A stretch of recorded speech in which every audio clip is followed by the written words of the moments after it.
Welcome to Philippine Canadian Empire's Daily News Roundup, brought to you by CanadianEmpire.net, your only Filipino-Canadian daily news portal. I'm Rony and here are stories making headlines today.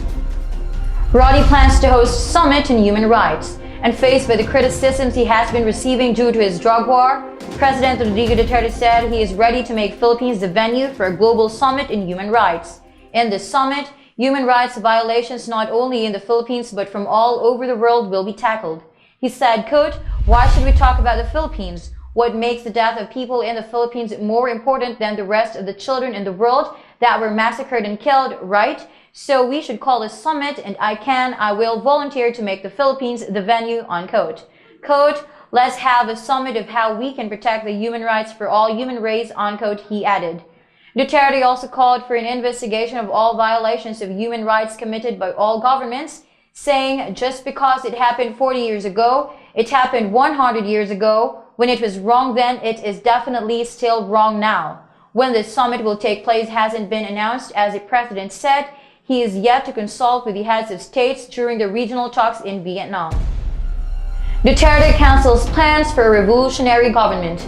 President Rodrigo Duterte has decided to withdraw his plan to declare a revolutionary government in averting destabilization attempts against the administration due to the absence of support from the armed forces of the Philippines. The president affirmed Vice President Leni Robredo's earlier statement, in which she said that Defense Secretary Delfin Lorenzana and AFP Chief of Staff Ray Leonardo Guerrero assured her that they wouldn't support a revolutionary government. Quote, "She's right. I asked the military. They said we will not support a revolutionary government," unquote, Duterte said.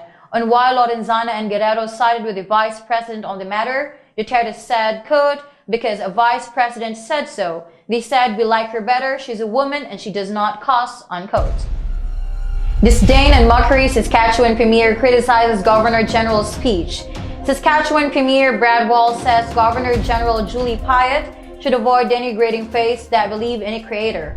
Payette has faced criticism for his speech last week that some say mocked people of faith and appeared to criticize people who believe in creationism and horoscopes. Quote, "We are still debating and still questioning whether life was a divine intervention or whether it was coming out of a natural process, let alone, oh my goodness, a random process," unquote, she told a Canadian Science Policy Convention in Ottawa. Quote, "I thought there was disdain and mockery for someone's religious beliefs," unquote, Wall said Thursday in Regina.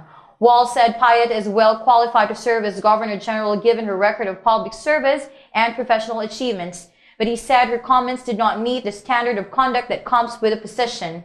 Quote, "As a Governor General, if that's what you believe, that's fair. But I don't think you should present those views because there's an insensitivity to millions of Canadians who don't agree," unquote, said Wall. Prime Minister Justin Trudeau didn't seem to have any issue with Payette's speech. He said his government and Canadians understand the value of science. That wraps up our news here on PZI Daily News Roundup. Thank you for joining us. For more news stories, visit our website at www.canadianempire.net.